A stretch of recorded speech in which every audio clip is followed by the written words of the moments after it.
Hello, and welcome to another episode of Boundless Body Radio. I'm your host, Casey Ruff, and today we have another amazing guest to reintroduce to you now. Bronson Dant is a returning guest on our show. Be sure to check out his first appearance in episode 271 and his second appearance in episode 487, where we also featured his partner, Natalie Grasso, on Boundless Body Radio. Unfortunately for the listener, it's just Bronson and I today. Bronson Dant is a level 3 certified CrossFit trainer, a certified personal trainer with the National Academy of Sports Medicine, and is level 1 certified in the functional movement screen, among others. He has been coaching and training people in health and fitness for almost 10 years. He started CrossFit around his 40th birthday and quickly fell in love with the variety, community, coaching, and results.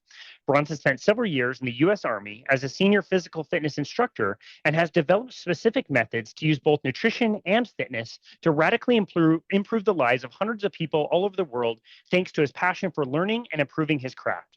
Bronson is the author of several books, including The Ultimate Ketogenic Fitness Book, The Complete Guide to Optimizing Keto for a Better Quality of Life, and his most recent book, Body Confident, Unlock the Secret to Strength, Independence, and Lifelong Badassery using the F2 method, which we will be discussing today. Bronson Dant, what an absolute honor it is to welcome you back to Boundless Body Radio. Dude, can I hire you to introduce me everywhere I go? Super cool, man. You did some stuff. It's crazy how things accumulate. We were just talking about certifications. The longer you do this, the more stuff you get exposed to. But I mean, when you're active trying to do things and make an impact, I guess the list of things slowly gets bigger and bigger and bigger, right? Yeah, we definitely left a lot of certifications off of that introduction to keep it as short as we needed to. I could have gone the whole hour. Yeah, I wish. Dude, and the last thing we talked about, Body Confident, your book, I have to just say, highest honor that you would reach out, send me an advance copy, and include my little blurb as, like a review on it. Mhm. I was very, very honored. That's never been the case. Nobody's ever asked me to do that. You were the very first, and so I really, really appreciate it. And I look at the other names of people who were included on that list, and it's a pretty good list of people. So I really appreciate that. No, I appreciate, like I said, when we, I think I put in the note, you have a passion for this, you have an audience, you have a voice that I think matters to people. So being able to hear from you what the book means to you and share that with other people, I think is really important. Yeah, well, thanks, man. It's funny how this kind of topic really does grab you, and yes, it's a passion, and yes, we want to share this message. But like, unlike any other topic, it seems to just grab so many people. I find it a little bit more on the nutrition side. You were able to balance the nutrition with the fitness side, and think of it as all the same. I will never forget on our first interview, I asked you what you thought was more important, the fitness and the kind of movement exercise aspect of things, or the nutrition. And I'll always remember your response. They are the same. 50-50. They're exactly the same. Do you still feel that way? Absolutely. Well, I think it's 30-30-30 at this point. And actually, if we want to get real specific, I think mindset's more important than both. I think, if we had to give things in a percentage, we could easily say it's a third mindset, a third fitness, and a third nutrition. But I think mindset is the controlling third of the other two. I can give anybody a meal plan. I can give anybody a fitness plan. It's the way they perceive it, the way they perceive themselves, their expectations, their fears, their doubts, their habits, their lifestyle. There's so many things that are mental in the game. We find out very quickly as coaches, if we're paying attention, that the plan means nothing if the mind isn't right when it's being executed. So that is far more important, actually, than either of the other two. Well, I really appreciate that, and I'm really excited to chat with you about that today. And as coaches, that's such a vexing thing, right? We all have clients that like we'll talk to, do a free consultation, give them some, actionable items and things to do, and they never call you back. And you follow up with them, and they're like, "Oh yeah, I did all the stuff you said, and it's working great, and I lost a bunch of weight, and I feel really awesome. So thanks, I appreciate it." And then there's the other people that are like just caught in this like continuous thing, and they never really seem to catch on. And like they'll do really well, and then they'll cheat on themselves and self-sabotage. And so I agree with you that mindset piece is so important, but it's just so. Again, it's just so vexing that it seems like some people have it and some people don't. And as a coach, it's really a challenge to try to like instill that in the clients. Well, because we can't. It That has sucks. to come. It's hard because we want it. There are many cases where we want it more than the person we're working with, And that's really hard to deal with when you see the potential that someone has to make changes. And to you, and this is the other challenge of that. We've been through that. We've made a lot of those changes. We've had that experience of working through change. So because we have built that skill, change is a skill, change management is a skill, adapting to change is a skill. You practice it and you get better at it. Because we've done that, we see other people that have changes to make, and it's hard for us to remember, oh, it was hard for me then too. So we get a little bit frustrated because like, it's not that hard. For us, it's not, but for them, it's still something that it's a big wall they're trying to climb over. So our job is to help them identify the footholds on that wall so that they can get over it themselves. We can't get them over the wall. We have to show them how to get over the wall themselves. And some people will stand in front of the wall forever before they're ready to take that first climb. Yeah, I love that. That's very well said. I want to talk about the new book. Obviously, before we do, let's remind the listener of your own personal story and your love affair with French fries. Me and French fries. Bronson and French fries sitting in a tree. Yeah, there's a. So I'm 52 now. I was at my heaviest at about around 245, 250 in my late 30s, which is kind of when I was like, hey, this is too much. I need to make a change. Started on the fitness side of the coin, got in really great shape. And then the shape that I was in started going backwards again. As you know, I lost a ton of weight. I got lean. I was doing all kinds of cool stuff. I owned a CrossFit gym. Everything was awesome. And then a few years into that, I started putting on weight again. I started getting hurt more. I still had urgent bowels. I still had a bunch of issues that I was dealing with, and I couldn't figure out like what's going on. I'm working out. I'm strong. Like I should be able to keep this going.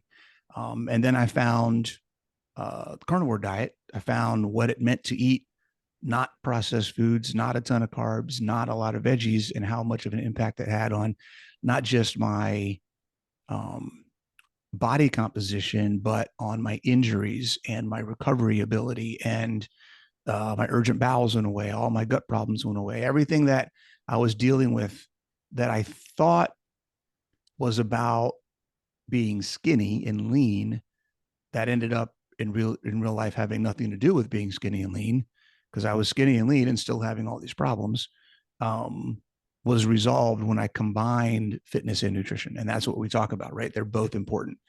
When we're talking about, and this is a lot of what the book is about, context. So the idea of a six-pack is made in the kitchen isn't necessarily wrong. If all you want is a six-pack, then all you're going to get is a six-pack. And the book, Body Confident, is more about understanding that a six-pack doesn't determine your quality of life. What determines your quality of life is how well does your body function? How strong are you? How well can you move? How quickly do you recover from stress? How well do you manage stress?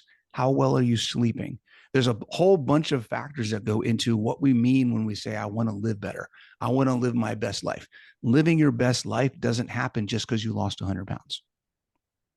And that's where people get stuck. They're focused so much on losing weight, they forget about how am I engaging physically in the life around me, in my environment, in my space. What am I physically limited from today that I'd like to be able to do now or in the future? What am I able to do now that I want to keep being able to do in the future? And when you look at things from the perspective of physical independence and metabolic function, then the things you look at doing to reach those goals are very different than the things you look at doing if you're just focused on fat loss.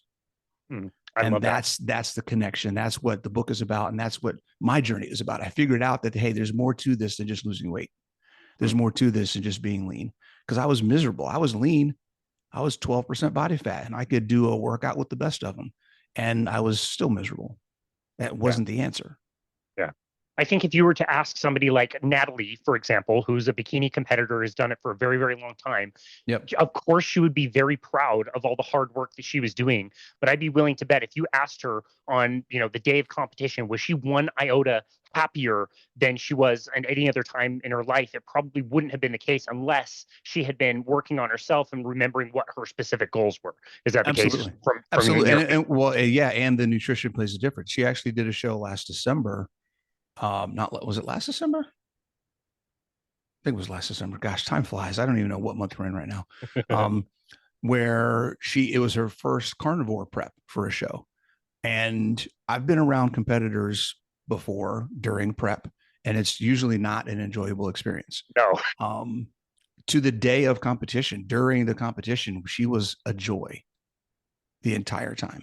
Understanding she currently has a much better mindset around food, a much better mindset around the process of getting ready for a show. The diet that she chose to do it was much more conducive to hormone balance and metabolic function and mindset and satiety and all the other things that come into play.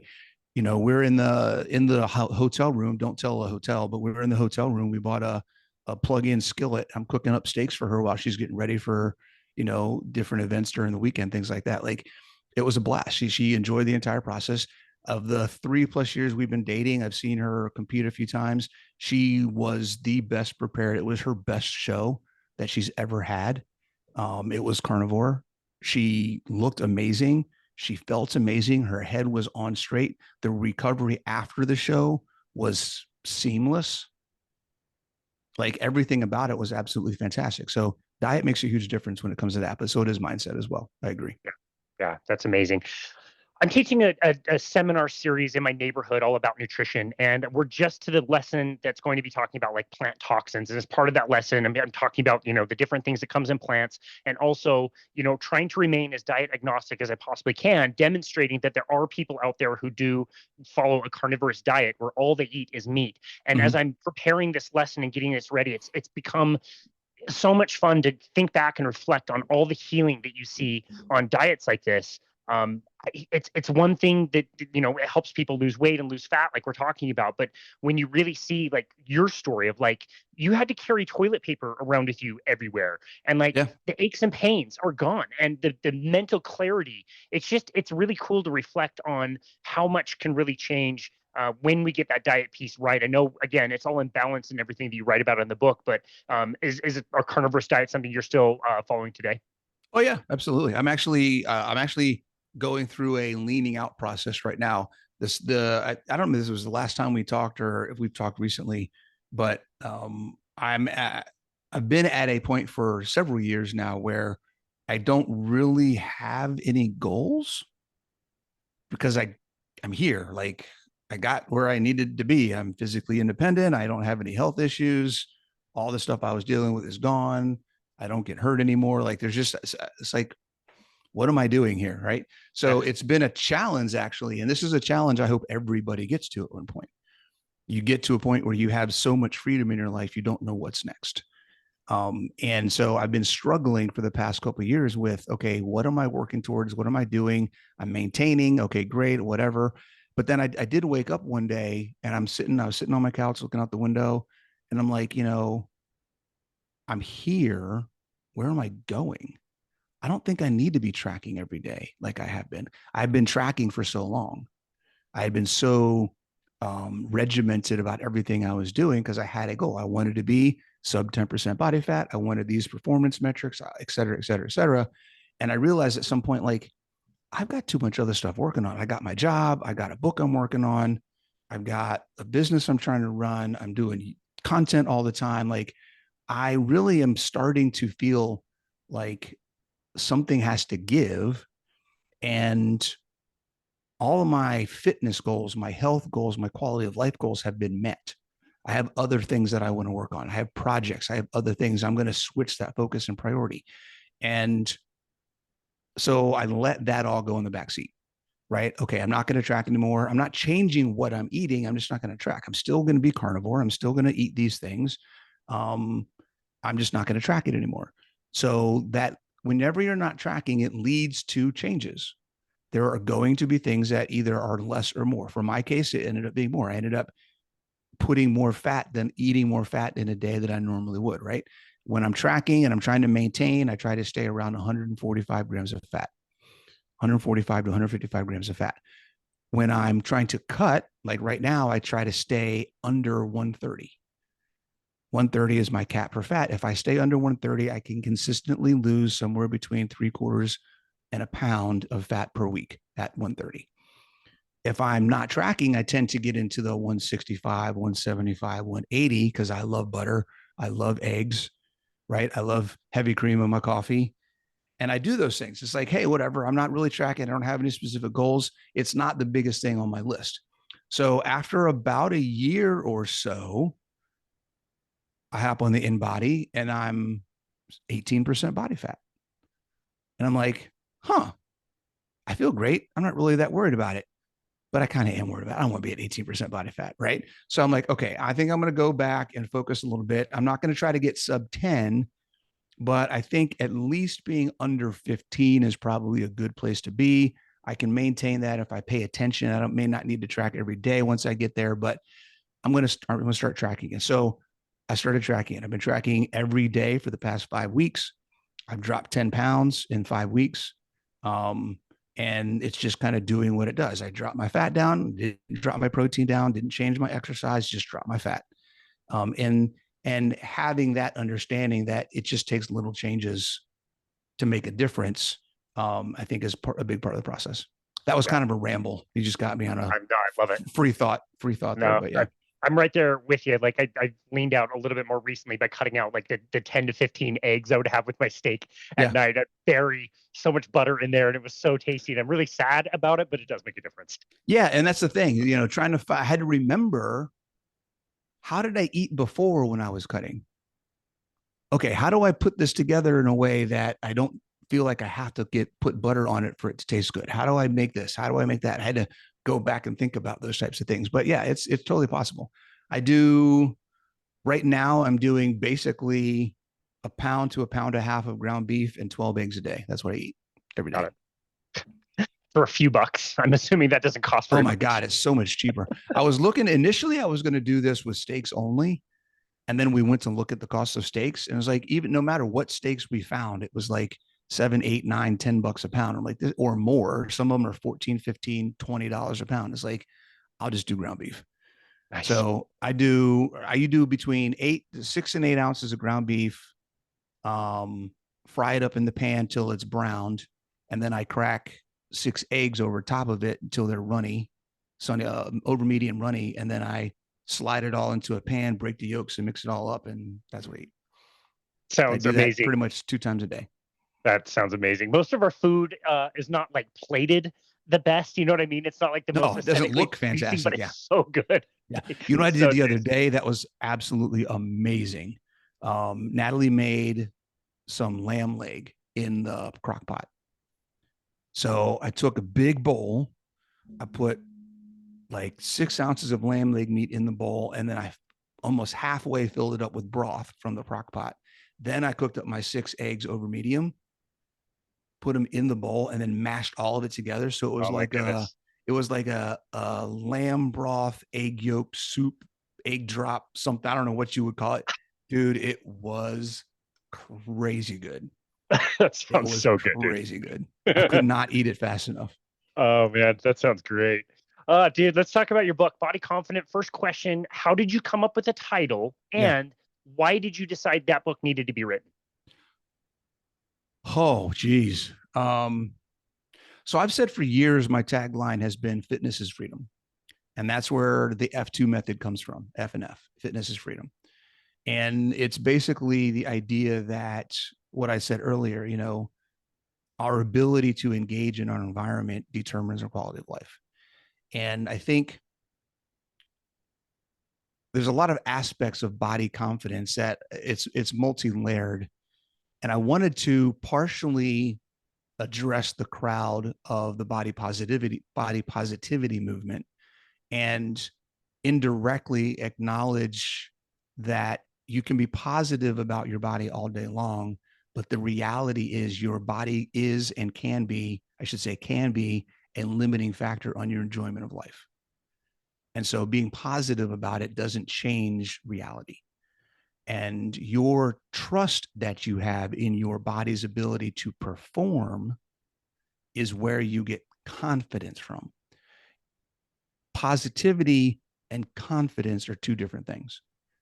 Positivity is a mindset about how you feel, usually based on your perception of other people's perception of you. Body confidence is your ability to take action because you have proven to yourself you are capable. That is what I want people to have. I want people to know that I can do this because I have proven to myself that I can do this. And that is one of the great things I love about exercise and having a fitness routine as part of the method, part of the process. Every time you exercise, every time you go to the gym and do something hard, you are building trust in yourself. Two ways. One, you are providing evidence that you can do things that are hard. And the more times you do that, the more proof you have. It's harder for you to say, I can't do that, because you've already done that. Number one. Number two, you're keeping a commitment to yourself.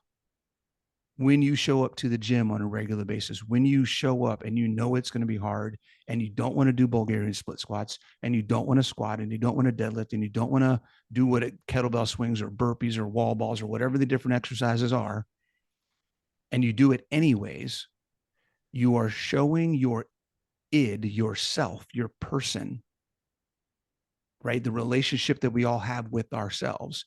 You are proving to yourself that you are trustworthy and you are worth the effort. And that's the two pieces of body confidence I think that everybody can get more of.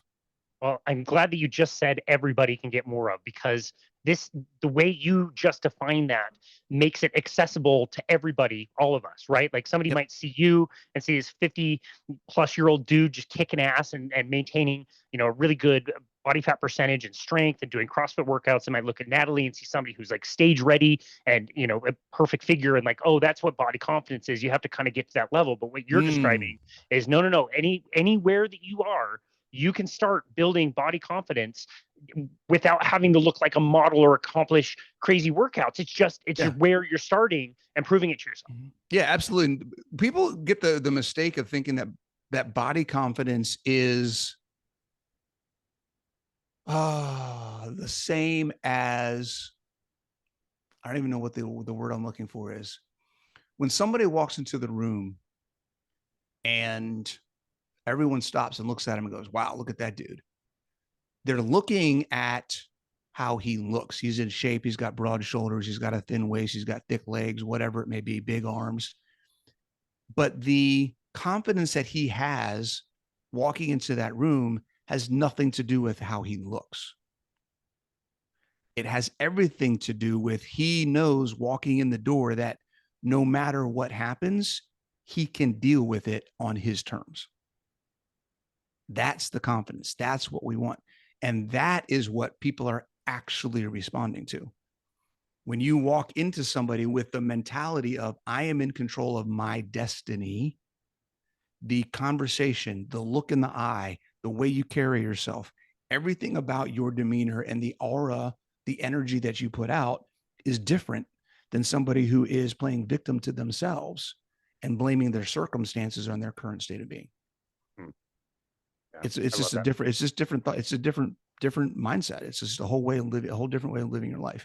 And everybody has that. You can develop that. You can be confident. I don't care if you're still overweight 2 years from now. You can be more confident in your body's ability to do things than you are today, 2 years from now, a year from now, 6.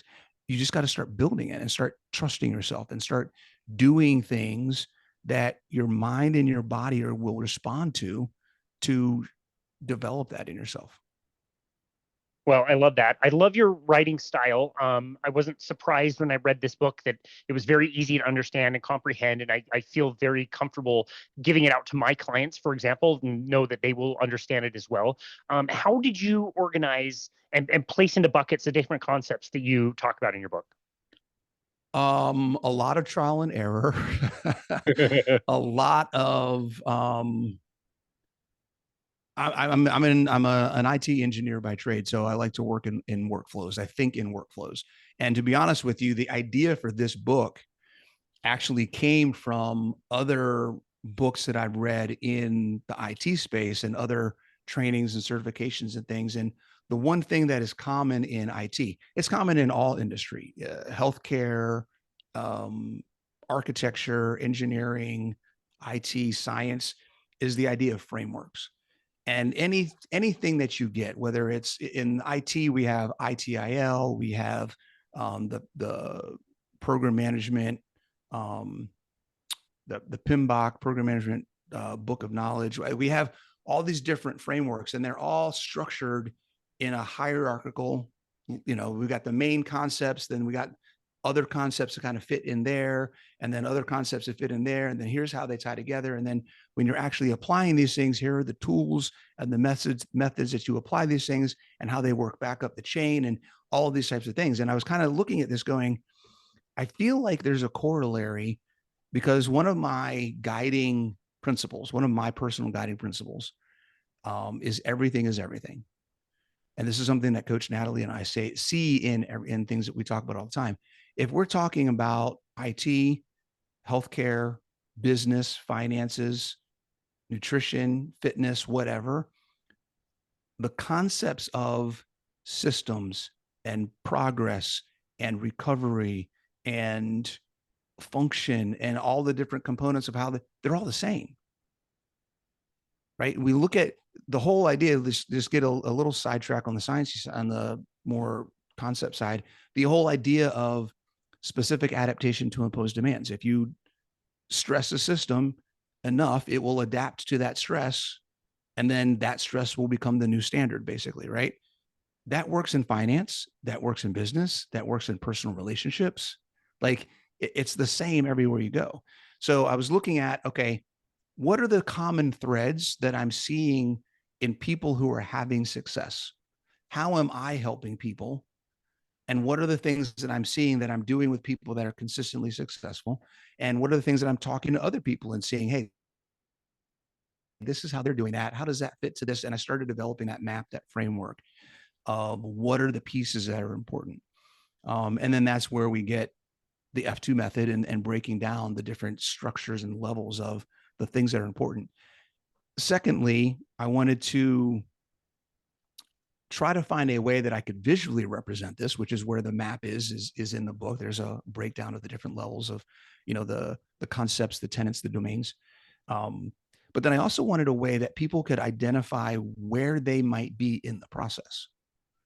So everyone's at a different place. Maybe you've got the basics down. Maybe you're doing everything specifically you're doing all the 9 tenets. Maybe you've got a good why. You understand where you're going. You know what your plan is. Maybe, you're getting all the nutrient dense bioavailable satiating foods. Maybe you're moving well, you're moving often, and you're moving weight.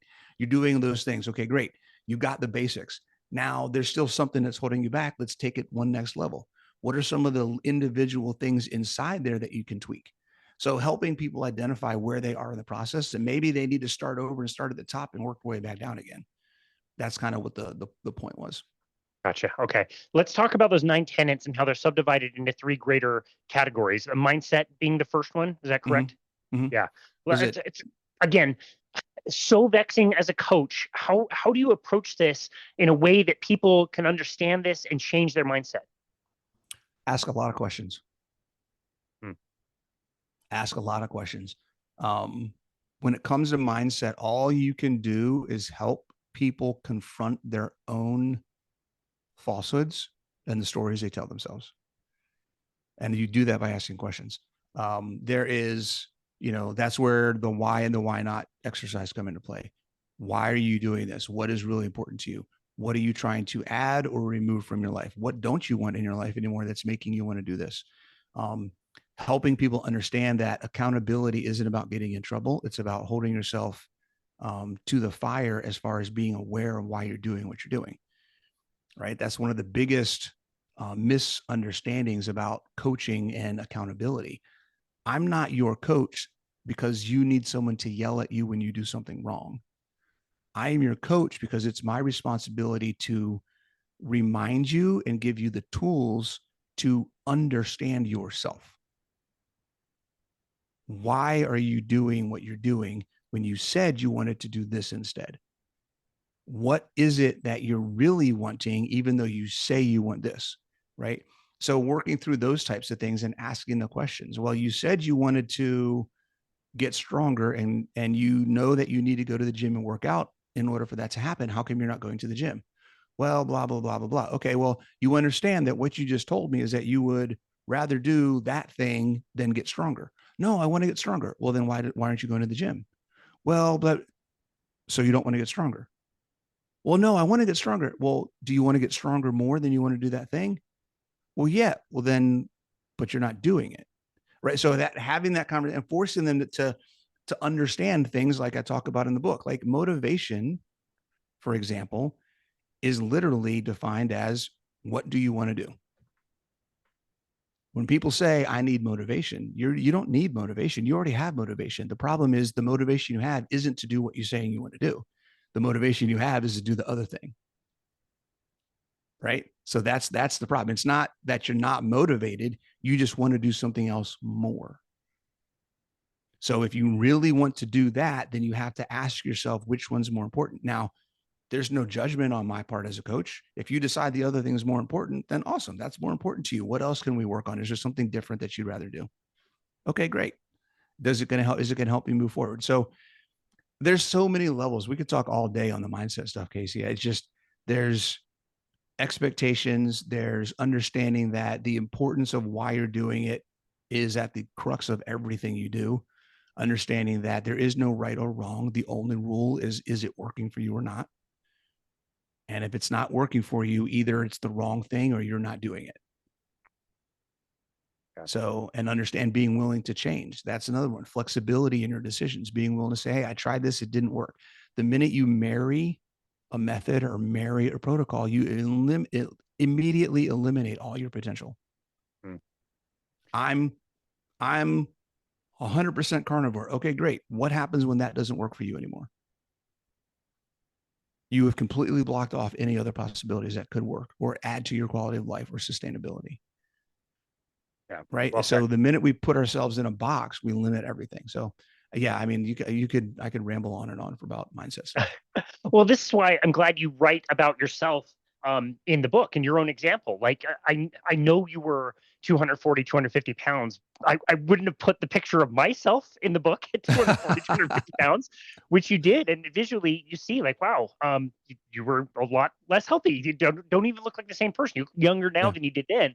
But you, specifically, like talking about it with the French fry thing, like, yes, you wanted to be strong, you wanted to be healthy, you wanted to be capable, and CrossFit was great, but also French fries. French fries are really tasty, and you bring them out by the basket, like you talk about at Red Robin. Yep. Oh my goodness, I remember them being very, very good. But you also say, like, did I do this overnight? Like, no, it just over time I realized how good I would feel by being strong and having that confidence. And French fries tasted not quite as good as that over a period of time.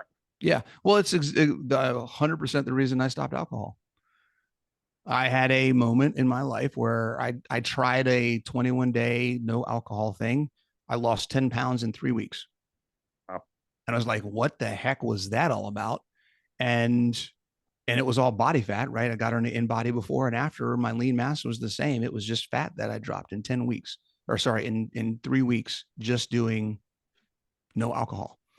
And that is what really got me going. Wait a second, what is going on from the nutrition? That's where I really started going, okay, there's more to nutrition than I thought.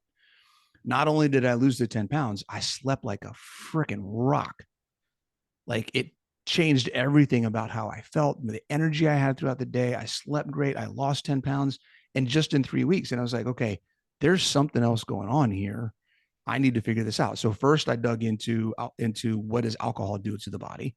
And the more I did that, the more I realized like there is no benefit. I'm done. Like I just stopped. I'm like, I'm done. It held zero interest for me almost overnight once I realized the impact it was having. Because number one, I saw within a 3-week period, I saw what it did to my body.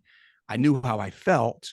And then when I researched and figured out and learned about all of the things that alcohol is not good for in the human body, it's like, why am I even bothering with this? It just did not add up anymore. And I could not justify doing it. And it was the same when it came to, going carnivore. I looked at what I had been doing. I was already whole foods. I didn't eat processed foods. It was just more veggies than it was meat. And I'm still having all these problems. I'm still gaining weight. I still have inflammation. I'm still having all these things. Well, try cutting out the veggies. Okay, I cut out the veggies. Holy crap. 90 days later, I feel freaking phenomenal. why would I ever go back?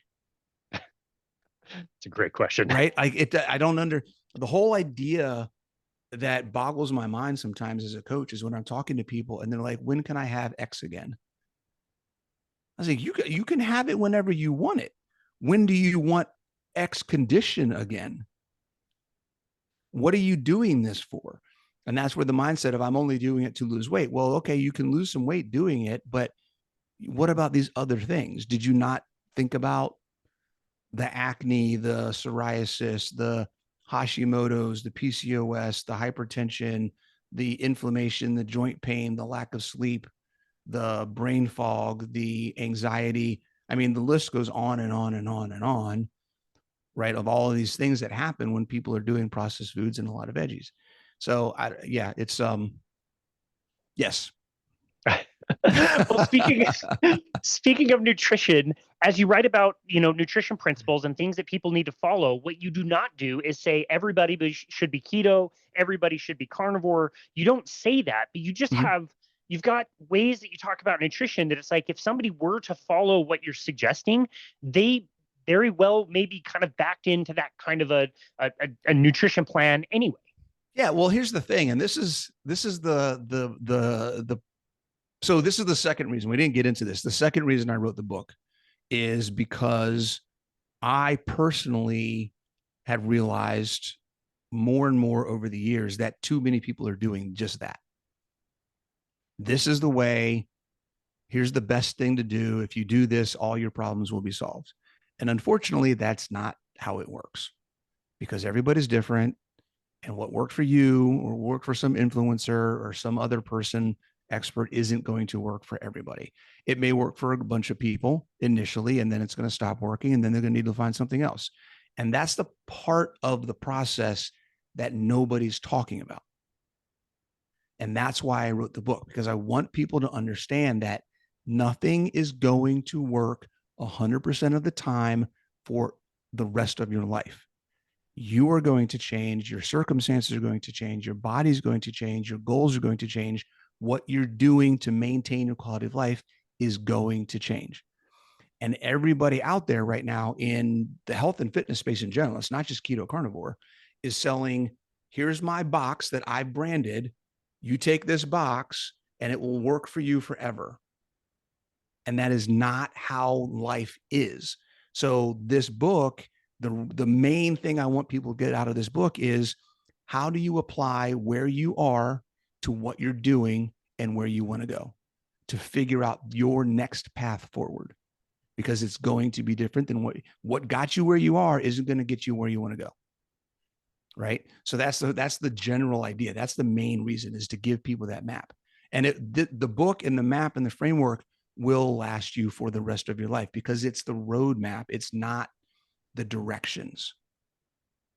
That's the cool thing about it, right? It's the map. You can get anywhere in the world you want to if you have a map and you follow the rules of the road.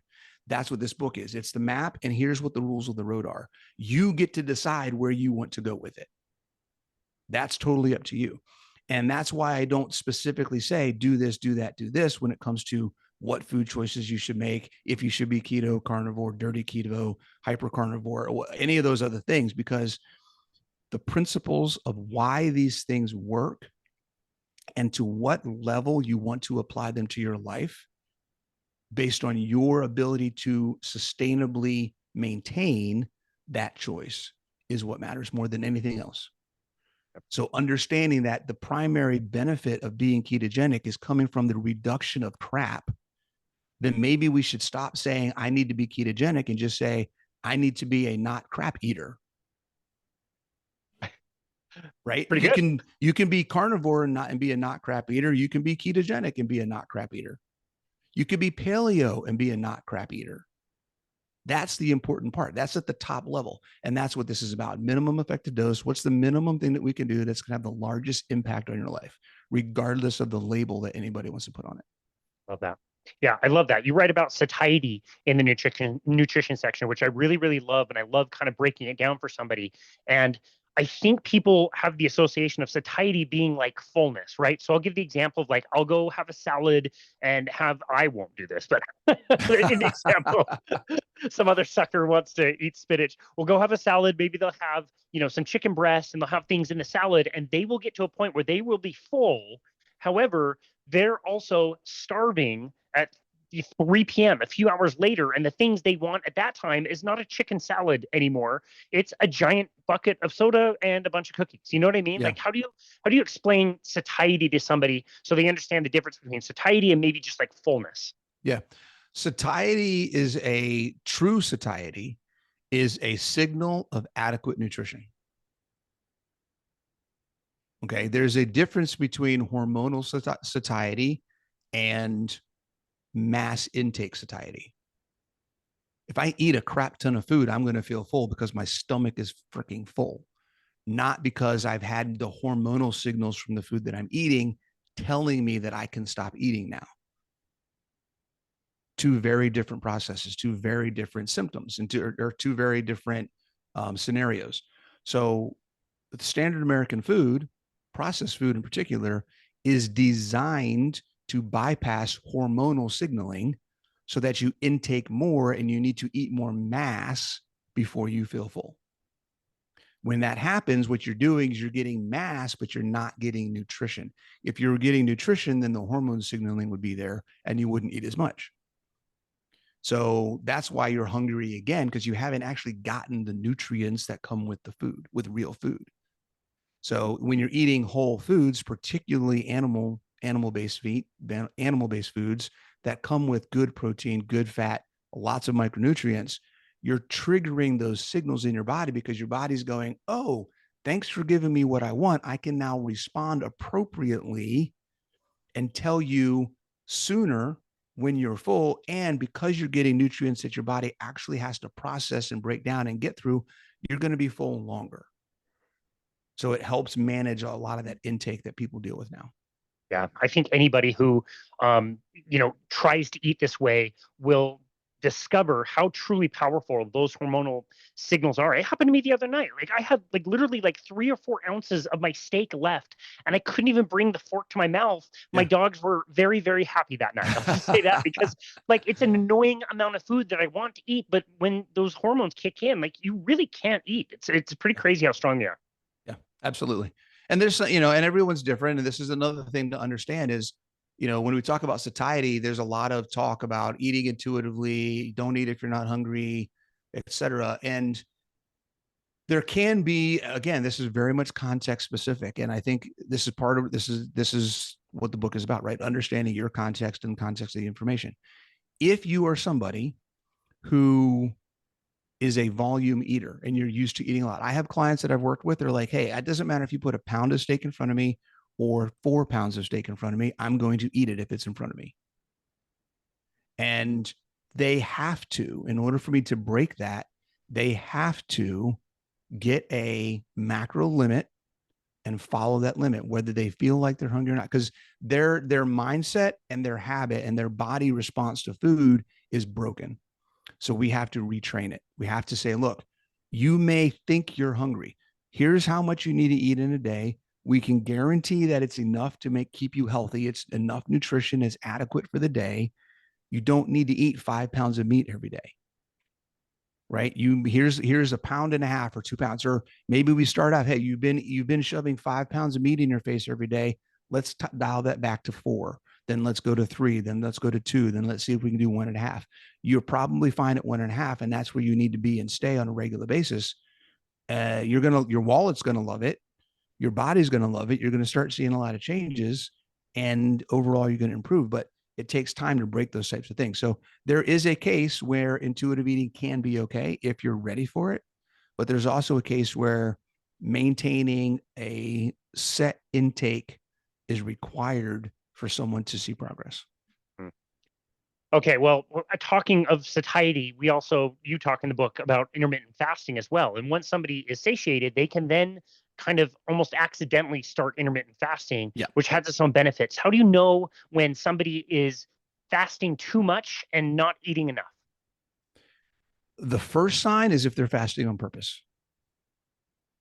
If they're trying to do it, that means their body isn't ready to do it naturally. Say that one again, right? If you're trying to do it, that means your body isn't ready to do it naturally. If your body's not ready to do it naturally, then why are you forcing your body to do it? Okay. Nutrition requires intake in order for your body to utilize it. So you can't starve your body and then say you're also getting adequate nutrition at the same time. Okay. If you are giving your body what it needs, not this, I'm not going to say this works for everybody, but I'll say 90% of the people I've ever worked with, when they get adequate nutrition, they fall into anywhere from a 6 to 10 hour eating window. Whether it's 2 times or 3 times, usually it's 2 times a day. Some people I know do 3, but usually people that I work with, I see 2 meals in a 6 to 8 to 10 hour window, 10 hours on the long end, usually at 6 to 8. And that's just kind of how it works, right? It's usually based on schedule, things like that. People that have more time tend to do it in the 6 to 8. People that have more things on their schedule usually try to get it in 10.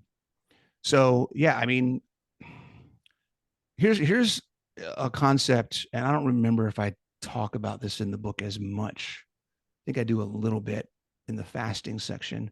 I do know I have some videos on this. The thing that people miss when we focus on fasting, and I know there's, doctors and scientists, and there's all these books on the benefits of fasting, et cetera, et cetera. I really think a lot of it is a red herring because it's something that sells.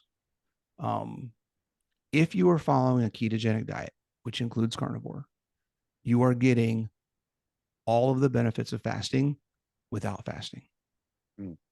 If you are doing a ketogenic diet and you are regularly resistance training and providing an adequate physical stimulus to your body on a regular basis, you are doubling down on the same benefits from a different perspective as fasting. Ketogenic diet is a fasting mimicking diet. If you guys haven't heard that word before, it's because when I first got started in carnivore in 2018, I heard this word everywhere I went. And over the past 5-6 years, it's kind of fallen out of favor. I haven't heard anybody saying it. And the idea that carb restriction creates the same stimulus in the body as starvation is what makes the ketogenic diet work. So fasting, and this may ruffle some feathers, for most people is pointless to do on purpose. If your goal is to try to improve metabolic function and physical independence, because in order to do that, you need nutrients on a regular basis. You need homeostasis. You don't need things that are going to overly and regularly disrupt your metabolic function, which fasting does. Fasting is a stress. If you're already stressed all day, if you already have a family and work and bills and everything else, and you're working out and you're having trouble sleeping, trying to coordinate, schedule, and manage a fasting routine in there isn't helping for most people. And I would say for most of you, the more important thing would be get a consistent balance of intake every single day. Make sure that it's where you need to be. And then if you're not seeing progress, look at some other things like sleep, resistance training, put those basics. This is where the tenets, this is where the hierarchy comes in place. When people are looking at fasting, they're looking at that low level of individual levers to pull. They need to go up a level. And what are the basic knobs that I need to be looking at first? Right? Is my sleep good? Am I getting enough exercise? Am I getting enough recovery? Am I getting enough strength training? Am I getting enough protein and fat? Those are the basics. If you're doing those things and nothing else is working, then we can maybe look at pulling a fasting lever. But 9.5 times out of 10, if you are consistent following your ketogenic diet that you say you want to follow, fasting is not needed. Now, if you're not being consistent and you're using fasting as a way to make up the difference, that's a whole different conversation. It has nothing to do with the ketogenic diet. It has everything to do with your consistency and your commitment to doing what you say you want to do. Well, I feel like in the introduction, we pumped your tires a little too much, and I don't want to do it too much now, but that was just about the best explanation on fasting I've ever heard. That was fantastic. I really appreciate that. And that's definitely something I'm going to be stealing to use with my clients as well. So definitely appreciate that. Let's talk about the tenets as far as movement goes and why this might be a little bit surprising for somebody who has done a workout program in the past versus what kinds of things you and I would be promoting. Okay. What do you mean by that? Because that's interesting. So the tenets are move well, move off, move weight, move well, move often. One in particular, move weight, for example. I think a Yeah. lot of people will do exercise programs, but it's more on the calorie burning kind of side of things. And you don't say move until you burned 1,000 calories. You say you move weight. Yeah. Why have you come to that conclusion? Yeah. Because what's the point if you're not? But calories. Right? But What's the point? calories. Yeah. So you're gonna get me on a whole bunch of soapboxes now. Exercise. If you guys listening haven't figured out, I am not about burning anything. I am not about burning fat. I am not about trying to lose fat. I'm about improving function. The number one thing that you can do to improve function is build muscle. There is not, in my opinion, you can worry about mitochondrial health all you want. You can focus on autophagy all you want. I don't care. If you don't build muscle, none of that other stuff matters. Okay. Your body's ability to do work, your body's ability to resist a force or generate a force is what matters in life. Your ability to move, your ability to function, your ability to adapt to physical stress is what is required in order to live a physically free and independent life. If you don't develop that, I don't care what supplements you take. I don't care how ketogenic you've been all your life. I don't care if you've lost 250 pounds and you look amazing compared to what you may have been when you were 300 pounds, right? Whatever, I don't know, that only leaves you at 50 pounds, 350 pounds, right? So you're 100 pounds or whatever it may be. All that stuff is great. But if you need help wiping your butt when you're 90 years old, what was the point of it? And that is where my passion comes from. That is where a lot of my motivation and energy comes from, is I've seen what old looks like, and it doesn't have to look like that. Mm. That's why moving weight is important, because it's about what we do, not how we look. That's fantastic. You also have all the different movements that you want people to be doing.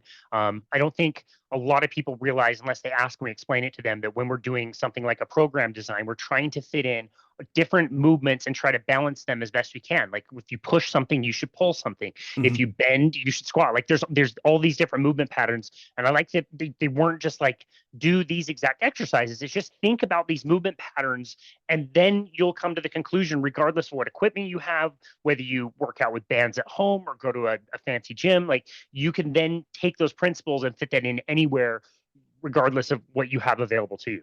Yeah, absolutely. And that's the crux of the entire book, is what are the core things at the base of all of the stuff that you see online that make those things work. And it's basic movement. These are the basic movement patterns.